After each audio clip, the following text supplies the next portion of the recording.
Continued from part 1. All right.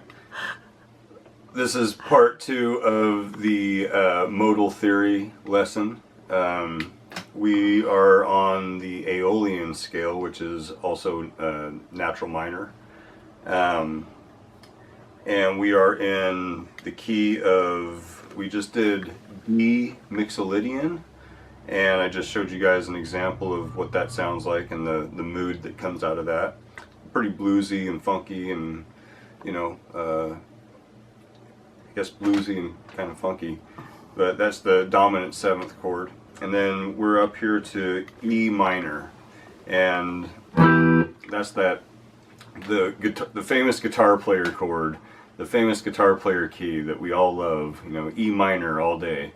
You know, guitar players that get together for the first time, it's like you're probably going to jam an E for the first, you know. So we started in G major, and so the relative minor to that is E minor. And, you know, something like that would be, you know, I'll use some open chords here for this one. So we're going to use the Aeolian scale in E, and I would do something like this for progression.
Something like that, right? Because it's pretty.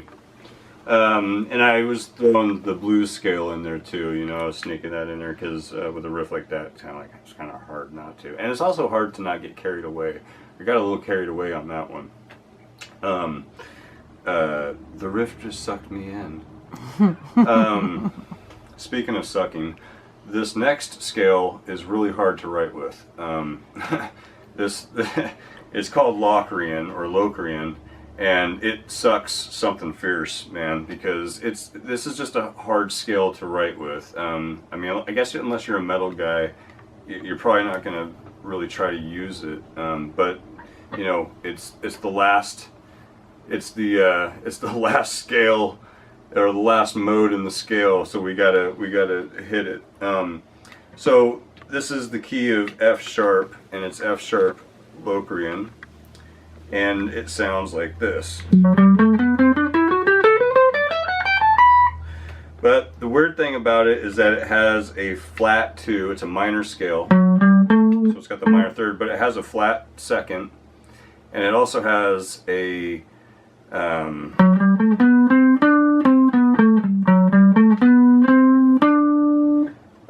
it has a I'm sorry. Oops.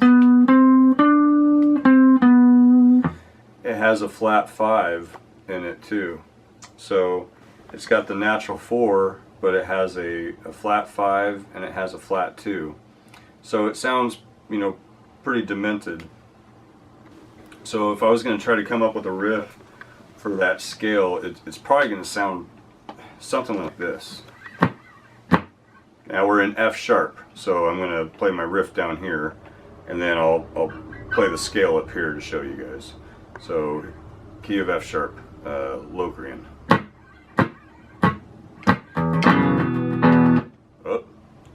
to edit that out. Key of F sharp, Locrian.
Right?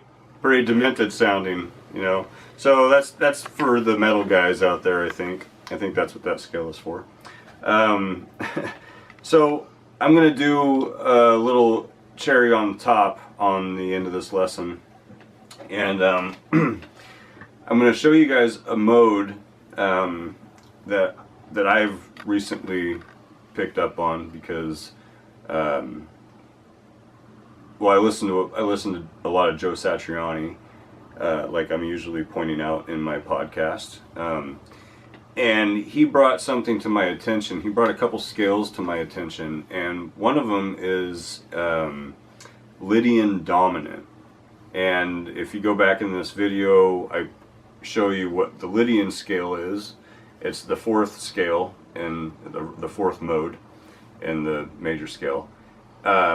And then I also show you what dominant seventh is, Mixolydian scale. And what this scale is it's basically the Lydian scale and the Mixolydian scale put together. And I know that sounds kind of weird, but it's they're definitely related and kind of interconnected. And what it is, it's a scale that sounds really, really odd, kind of like the last one I just played you. Satriani has talked about the Lydian dominant scale and the Phrygian dominant scale in certain interviews. And the Phrygian dominant scale, I think most of us kind of know about if you're a guitar player. If you're like in a minor key, like if I'm in D minor, you can play the Phrygian dominant. If you can, so that's just the Phrygian scale with a major third. And I knew about that one, but this other one is kind of an anomaly. And again, this is a scale that you're never going to hear this being really played in music much. I mean, there's one guy other than Satriani who is actually famous for using this scale, and I didn't want to give it away just yet, but I want to show you what the scale is. So I'm going to use A, and this is Lydian dominant. This is what it sounds like.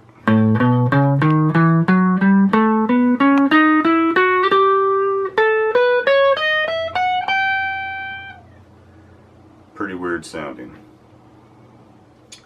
This is 3 notes to string.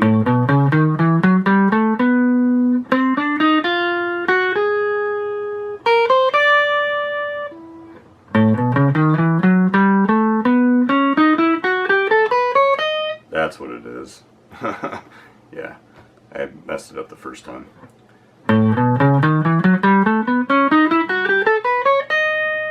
Sounds almost like otherworldly. And the chord that goes behind this is a 7th chord, a dominant 7th, but it has a flat 5th.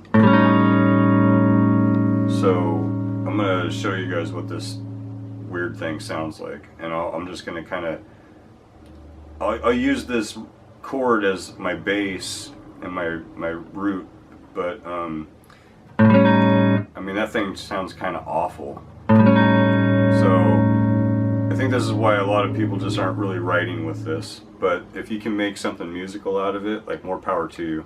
So this is my attempt to play something in Lydian dominant, key of A.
Pretty wacky. So this is where my shout out comes. I got to give a shout out to Danny Elfman, because this guy is actually, whether you know it or not, this is the guy that's famous for using that scale. And I'm going to show you, this is the song that he's known for using it. I think you guys will probably recognize it. Oh, I'm already screwing it up.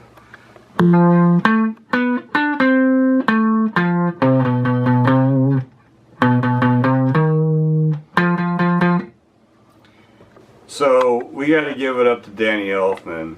Not only did he take that scale, which is, I think, almost impossible to, I mean, it's going to come off wacky sounding, but he made that scale famous, and none of us know it. So, Danny Elfman, you're a badass, because you slipped that Lydian dominant scale under everybody's noses. You made it super world famous. It's been world famous for 4 decades, and it's like he slipped it under everybody's nose, because I don't care who you are, that is an extremely hard scale to make musical. And I mean,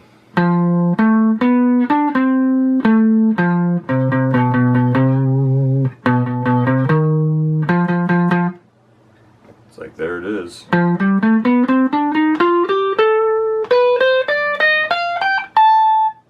That's it. All right. Peace, guys. Thanks for listening, and I'm glad that we got to go over the modes, or the moods, if you want to call them that, and exploring the different sounds and the different moods and the different vibes that they bring, as long as you're playing the proper chord or a proper progression underneath them. If you guys have any questions or comments, hit the like, and please subscribe. I'm actually asking people to subscribe to my channel. I've been kind of playing this under the radar a little bit lately, just to because I'm getting my feet wet. I'm constantly telling you guys that I don't know what I'm doing when it comes to the podcasting. It's very new, but I am trying to be adventurous and try new things, be creative. Keep thinking on the micro mindset. This is all about the micro music business. I'm going to keep putting out educational stuff. I hope that this really helped. And peace, guys. Keep watching. Subscribe.